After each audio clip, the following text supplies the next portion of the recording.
Train your brain for discipline, the Lotus Method explained. Long ago, in a secluded mountain temple, there lived a forgotten monk, a man who had mastered an ancient art that many believed was lost forever. He sat in silence, not just any silence, but a kind of stillness that seemed to have weight, as though it enveloped him in a deep, invisible cloak. This wasn't the absence of sound, it was the presence of something much more profound. In this silence, there was understanding, there was power. His hands, though old and weathered by time, moved with an almost mystical grace, never shaking, never hesitant. His mind, it never wavered, never drifted.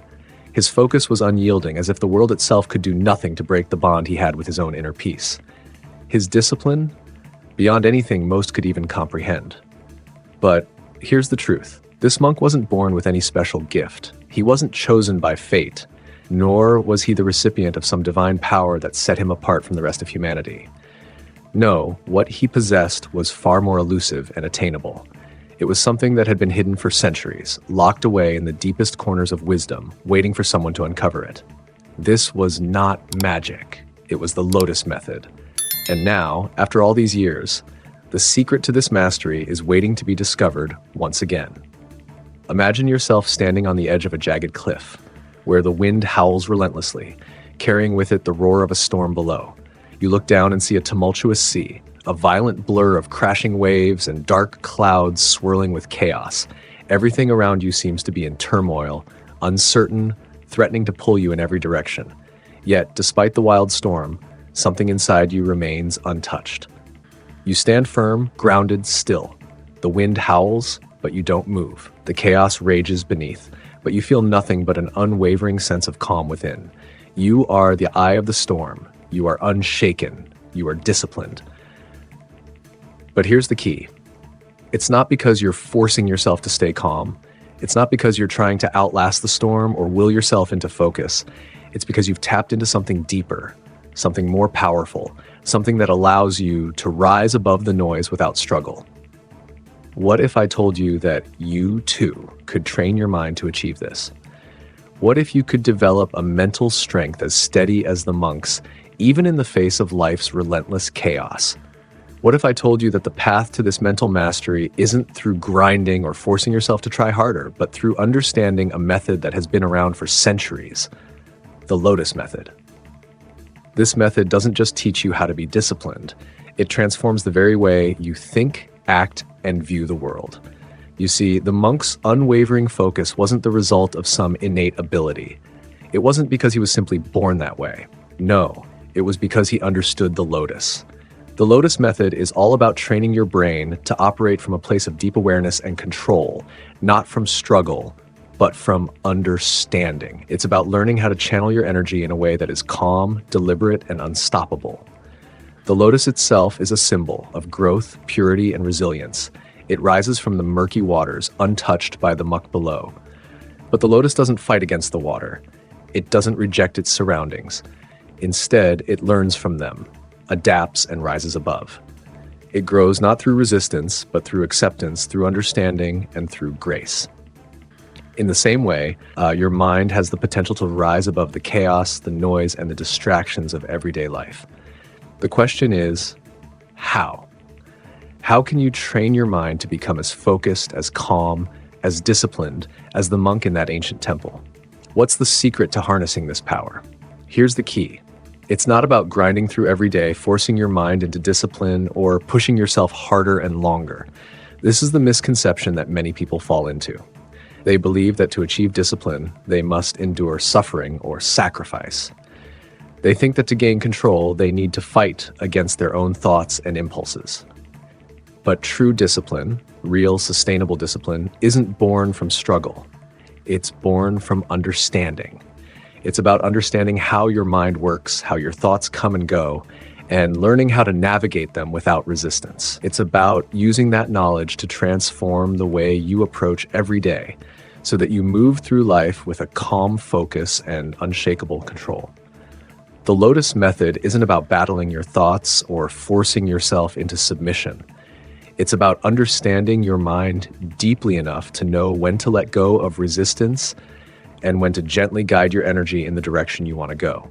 When you learn to embrace your thoughts, not as enemies to be conquered, but as natural aspects of who you are, you open the door to a whole new level of discipline. It's not a fight, it's a flow. And in that flow, you will find the discipline you've been seeking all along. Now, think about this. What would happen if you stopped fighting your thoughts, your impulses, your urges? What if, instead of using all your energy to push them down or wrestle against them, you learned to channel them? Imagine if, instead of resisting the urge to procrastinate, you took a moment to understand why that urge is there in the first place. What if, instead of fighting the pull toward distractions, you allowed yourself to observe those impulses without judgment? What if you stopped forcing yourself to act against your own mind and instead use that energy to propel you forward, to turn it into your strength? This right here is the heart of the Lotus Method. It's not about a battle, not about force or exertion. It's not about white-knuckling your way through every temptation or fight with your own mind. The Lotus Method teaches us a very different approach. It's about understanding. It's about awareness. It's about adapting to your mind, your impulses, and your environment in such a way that you don't need to resist them. You can embrace them, harness them, and rise above them. Think about it like this. Every thought, every impulse, every distraction is like a wave. Waves are powerful. They can be overwhelming if you fight them. But when you learn how to navigate them, when you understand the rhythm of the water and how to ride those waves instead of being crushed by them, that's when you unlock true power. You stop struggling against the current and instead you become the master of it. You allow those waves to carry you forward, guiding you to where you need to go. This is the shift. Instead of thinking of your mind as something to be conquered, think of it as something to be understood. Instead of forcing discipline into your life through sheer willpower, start learning to work with your mind. Your impulses, your distractions, they're not your enemy. In fact, they can be your greatest allies if you learn how to channel them. They're signals. They're indicators of what's happening inside of you. And when you stop seeing them as obstacles, you can begin to understand what they're trying to tell you. For example, that urge to procrastinate, it's not just laziness or weakness. It could be fear, anxiety, or even the desire for a sense of control. What if instead of judging that feeling as something wrong, you took a moment to ask yourself, why do I feel this way? What's really driving this impulse? By acknowledging it, by understanding its root cause, you can begin to transform that energy into action. You stop fighting it, you start listening to it. And when you listen to it, you can guide it toward a productive outcome. Instead of being paralyzed by it, you use it to propel yourself forward. It's the same with any distraction. The pull of social media, the constant notifications, the temptation to check your phone while working, these aren't just interruptions. They're signals too. They represent your need for connection, your desire for validation, or your curiosity about the world. But if you allow them to control you, they pull you off course. The key is not to fight them, but to recognize them. Acknowledge their presence, and then decide how you want to respond. You don't have to let them dictate your actions. When you stop resisting them and start understanding them, you give yourself the power to make conscious choices. You choose to focus on what matters, and you allow those distractions to fade into the background. The beauty of the Lotus Method lies in this profound shift. It's about transforming your inner world, not through brute force, but through acceptance and understanding. When you learn to accept your impulses, like your distractions, your urges as part of who you are, you stop fighting them. And when you stop fighting, you stop wasting energy. That energy, which once went toward resistance, can now be used to propel you forward in a way that feels effortless. Let's go even deeper. Imagine that each time you feel the urge to give in to a distraction, you take a deep breath and remind yourself, this is a part of me, but it does not control me. You observe it, acknowledge it, and then choose how to respond. In that moment, you're not suppressing it. You're allowing it to exist, but you're not allowing it to dictate your actions. This is where true mental discipline comes from, not in denying your impulses, but in choosing how to use them. You can apply this principle to every area of your life. When you feel overwhelmed by your responsibilities, instead of shutting down or fighting against the pressure, You take a moment to reflect. What's the root of this pressure? Is it fear of failure? A need for perfection? When you identify the core emotion behind the stress, you stop fighting against it and you start navigating it. You start channeling that energy into focused, deliberate action. And the best part? This method doesn't require you to be perfect. You're not expected to control every impulse or banish every distraction from your life forever. That's the myth of willpower. The Lotus Method doesn't demand perfection. It just demands presence. It demands that you stop fighting against your natural impulses and instead work with them. Because when you do, you'll discover that discipline is not something you impose from the outside. It's something that flows naturally from within. The moment you realize that discipline isn't about resistance, everything changes. It's not about fighting the urges, fighting your desires, or fighting the world around you.